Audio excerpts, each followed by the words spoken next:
So, how to use the ambiguity effect in your communication. So, obviously, when you are offering a solution to the client or the prospect, your solution is the one you want them to pick out of all the other options. So, you want to make sure that you include lots of knowledge and understanding of the situation along with your suggested solution, right? So what you're doing is giving them all this information so that your choice, let's call it option A, buying your product or service, is the one for which they have so much information and so much data and so much knowledge and understanding of the problem and the way your solution interacts with it that every other suggested solution just seems more vague.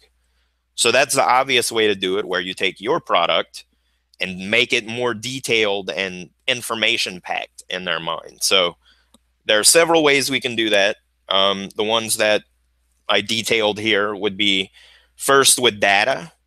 So if you have hard numbers on results, percentages of people who use your product who succeed, percentages of people in the total marketplace that buy your product, percentage of people that are happy, low percentage of returns, percent return on investment.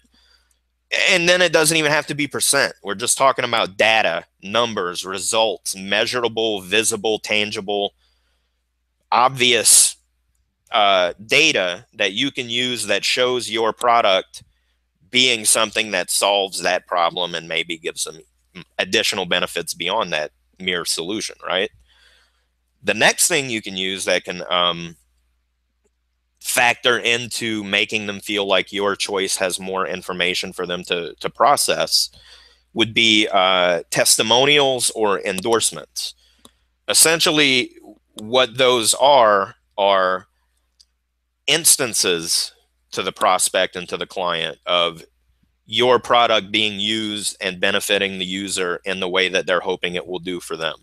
So it's use cases, it's scenarios, it's different stories in their mind that stack up and make it seem like your product has more going for it. There's more known, more. The more you can have testimonials that maybe give specific little details that make it seem unique, the more it feels like in the prospective client's mind that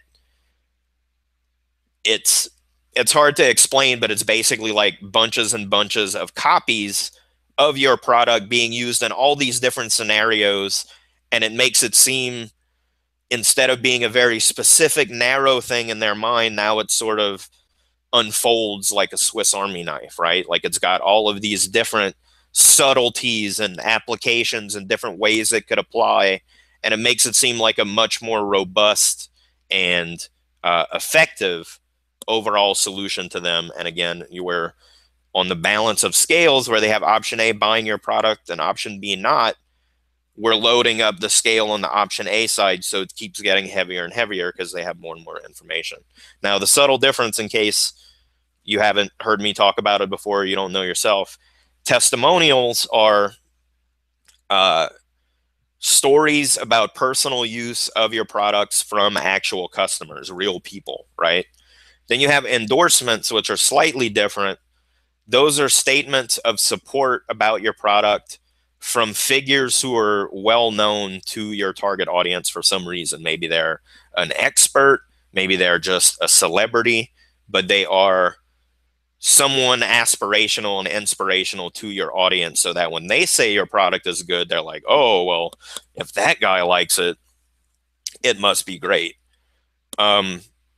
There can be some overlap between an endorsement and a testimonial, but an endorsement doesn't necessarily imply that the person plugging your product has actually used it themselves. Now, depending on where you live, there are advertising laws about disclosures and all that. That's outside of the scope of the show.